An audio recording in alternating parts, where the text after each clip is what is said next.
it's Cheyenne with Wisewood Apothecary. I am back for our summary video of Labrador Tea for the Herb of the Month Club.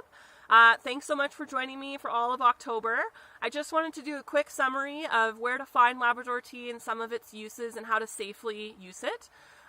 So right now we are out in Bragg Creek in Alberta. So this is one of the closest wetlandy, boggy systems to me that has Labrador tea growing. So if we kind of look around a little bit, it is actually all over the hillside. So this is a nice, healthy population of Labrador tea. That being said, I'm still not going to harvest it, and that is because it takes forever for this plant to grow, and it is kind of crucial. It's a crucial element to a healthy wetland. So because I don't want to mess with this ecosystem at all, I'm not going to harvest any. What you can do is you can cultivate it at home. So if you have a nice moist area with lots of sphagnum moss in your on your land that gets some sun, even part shade, it can even tolerate a little bit more full sun, but it needs lots of moisture if it's going to be in full sun. You can plant it there yourself, and then you can use the leaves, you can dry them and use them all throughout the winter as a nice soothing, relaxing, morale boosting tea, especially into the colder months. How to safely make the tea is by cooking it, like boiling hot water and pouring that over the leaves and leaving the cup uncovered. And that is so that the narcotic toxin ladle can dissipate into the air and not be a problem as you're drinking it.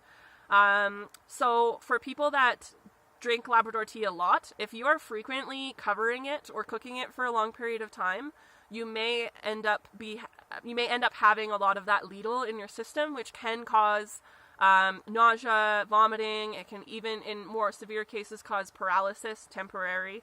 And in the most severe cases, it can kill you. So you got to be very aware of what's happening and watchful of your body, especially the first time that you try it. Labrador tea is great with a little bit of cream and sugar, or actually historically it was often combined with licorice root. So just as a little bit of a sweetener, and licorice root is a great digestive as well.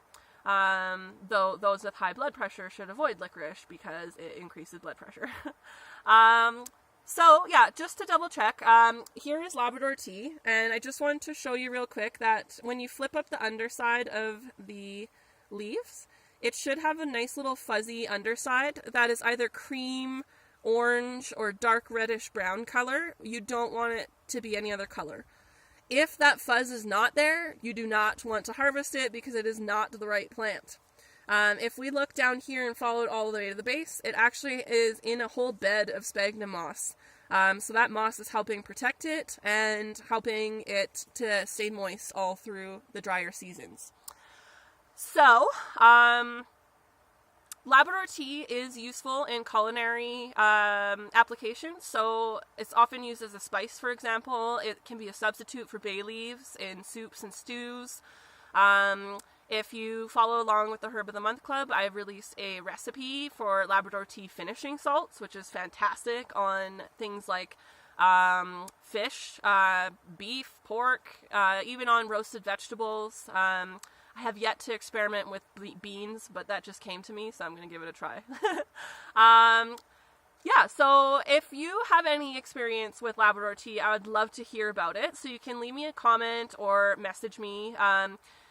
Just remember that unless you really need it for a survival reason, or you're cultivating it yourself, or you're getting it from an ethical wildcrafter, it's best to just not pick it because it takes so long to grow, and it is, crucial to a healthy wetland, which Alberta is dwindling in. So it is important to take care of the plants around us. So thanks so much for joining me, and I will see you November for the next plant, which I'm not going to tell you about until then. Thanks, bye!